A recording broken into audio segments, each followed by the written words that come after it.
Mon nom est Francis Vachon, je suis photojournaliste. J'ai testé le sac à dos pour appareil photo Moose Peterson MP1, la deuxième édition. C'est présentement sur le marché probablement le sac à dos le plus innovateur et le mieux construit. Rien de moins.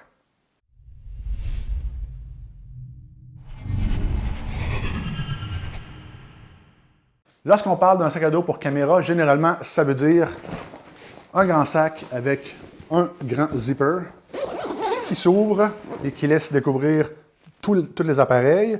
Et ça veut dire aussi, bien souvent, un sac avec plusieurs pochettes pour mettre ordinateur portable, iPad, etc., calepin.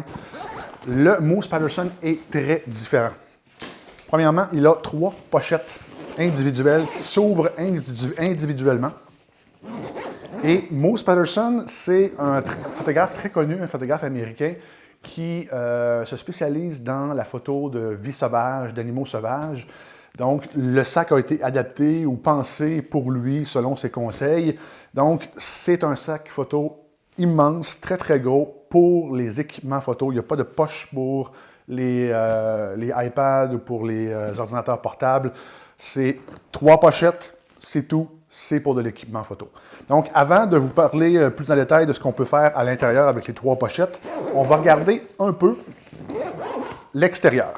L'extérieur, un fini hydrofuge, donc la pluie et la neige légère ne devraient pas poser problème, mais s'il y a une pluie plus abondante, il y a, comme la plupart des sacs photo maintenant, un sac qu'on peut mettre, un sac imperméable pour protéger tout cela. Un autre truc intéressant aussi, c'est les zippers. Ça semble être un détail pas très important, mais ils sont extrêmement solides et ils ont une technologie qu'ils appellent de fusion entre les différents matériaux. Bon, qu'est-ce que ça veut dire exactement? C'est que sur certains sacs photo, après un certain temps, ça m'est arrivé avec lui, le zipper, je le ferme et oups, il se rouvre tout seul, donc il se défait, chose que vous avez sûrement déjà vu sur des vieux manteaux d'hiver que vous avez depuis longtemps. Donc, quand on transporte 15-20 000 $ d'équipement, c'est pas très le fun et cette nouvelle technologie-là est censée être beaucoup plus durable. Donc, dans 10, 15, 20 ans, si vous avez encore votre sac, le zipper devrait bien fonctionner. Il est immense, mais il est de dimension carry-on. Donc, si vous prenez l'avion avec ce sac-là, en théorie, vous pouvez l'amener en cabine, parce qu'évidemment, on ne transporte pas 20 000 $ de matériel dans la soute et on ne le laisse pas dans les mains de ceux qui s'occupent des bagages en soute. C'est trop dangereux de se le faire voler ou de se faire briser son matériel. Donc, ça rentre dans un avion, ça rentre dans les bagages à main. Également, c'est un sac à dos. Pas de bretelles. On peut le transporter avec la poignée, donc quand on va dans un avion, dans un train, dans un espace restreint, mais c'est un sac à dos, pas de bretelles. Non, il y a des bretelles, c'est juste qu'elles sont cachées.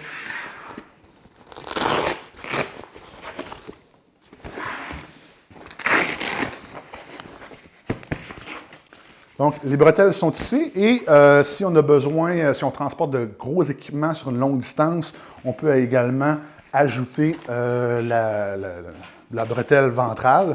Donc, on peut simplement la rentrer ici.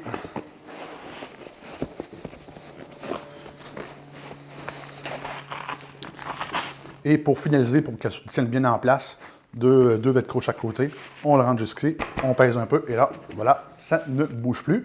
Donc, extrêmement confortable ici. Ici, ça épouse la forme du bas du dos. Je l'ai déjà utilisé à quelques reprises et il est très confortable. Donc, on peut retirer tout ça quand on n'en a pas de besoin. Ça, et on remet ça en place. Et c'est très discret. Le sac vient aussi avec des sangles pour attacher un trépied, soit sur le côté, avec les pieds dans la poche ici, qui peut servir d'endroit pour une bouteille d'eau au besoin. Et aussi à l'avant, les sangles peuvent rentrer ici. Il y a aussi une pochette sur le dessus pour rentrer un petit peu de matériel. Et un truc pour les cartes d'affaires, quand on transporte un sac avec autant d'équipement, avoir sa carte d'affaires pour être rejoint en cas de perte, c'est très pratique. À l'intérieur, maintenant, les pochettes. 3 pochettes individuelles qu'on peut ouvrir. En fait, On peut théoriquement enlever la section du milieu et que tout connecte, mais le principe, c'est qu'il y a 3 pochettes individuelles qui sont indépendantes. Donc, une grande section et 2 plus petites. Qu'est-ce qu'on peut mettre là-dedans? Beaucoup de matériel. Ça vient avec des séparateurs, donc on peut construire notre sac au besoin. Et ça vient avec beaucoup de séparateurs. Mon sac est prêt, il est configuré comme je l'aime et il me reste encore beaucoup de séparateurs que je pourrais utiliser. Donc, n'ayez pas peur, vous avez tous les séparateurs dont vous avez de besoin. Ici, qu'est-ce que j'ai mis? 2 boîtiers pro, donc de grand format. 2 lentilles, 3 lentilles. J'ai ma 16-35 qui tient debout, qui tiendra debout même avec le pare-soleil qui est quelque part, oui, ici. Donc, ça tiendrait avec le pare-soleil debout aussi. D'habitude, j'ai ma 2470 f2.8 que je mets ici, qui tient debout sans le pare-soleil, mais là, elle est présentement en train de me filmer. Donc, elle n'est pas ici. Et à la place, j'ai mis une 85 mm qui tient debout aussi. Et j'ai ma 2470 qui est ici. Et j'ai encore de l'espace qui est là. J'ai des pochettes ici supplémentaires pour plein de trucs. Voilà, c'est ce que j'ai ici. Donc, c'était caméra et lentille ici. Et ici, dans cette petite pochette-là, j'ai mis tout ce qui est lumière. Donc, j'ai 3 speedlights. J'ai un transmitter ST1 pour déclencher mes flashs à distance. J'ai un bolt, donc pour booster mes batteries quand je travaille au flash. J'ai une pochette, en anglais on dit en mèche, mais c'est en genre de... en filet, probablement qu'on peut dire. Donc, on peut enlever, qu'on peut le mettre ailleurs.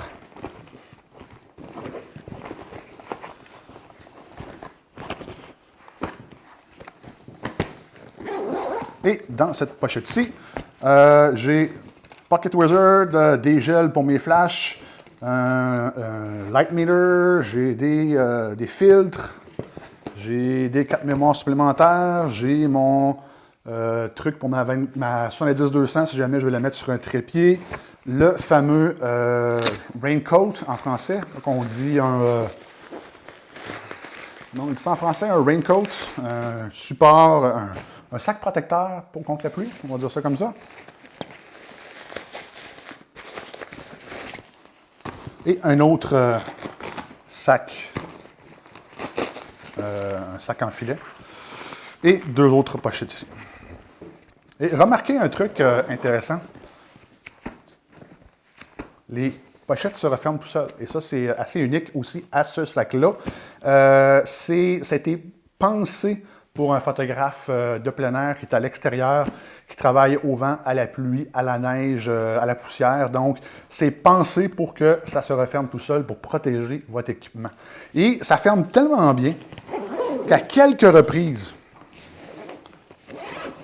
j'avais laissé ma pochette ouverte et que je l'ai pris et que mon équipement est resté à l'intérieur. Donc, il est presque à 90 degrés. Et voilà. Et mon matériel tient encore, il n'est pas tombé. Dans d'autres sacs à dos, dans la plupart des sacs à dos, tout serait tombé par terre et j'aurais eu du bris de matériel. Donc, ça, c'est mon équipement standard que je transporte. Qu'est-ce qu'on peut mettre là-dedans d'autre?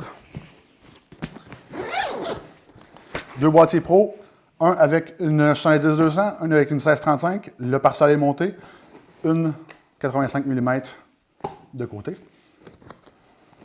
Un boîtier pro avec une 300 mm montée avec le pare-soleil et un autre boîtier pro ou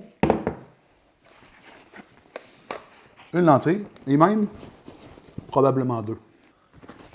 Une 300 mm, le pare-soleil retourné avec un boîtier pro avec une 16-35 montée avec le pare-soleil en position. 300 mm avec le pare-soleil renversé, 2 boîtiers pro, une 16-35 avec le pare-soleil. 2 boîtiers pro avec des lentilles et leur pare-soleil. 70-200. Les flashs debout.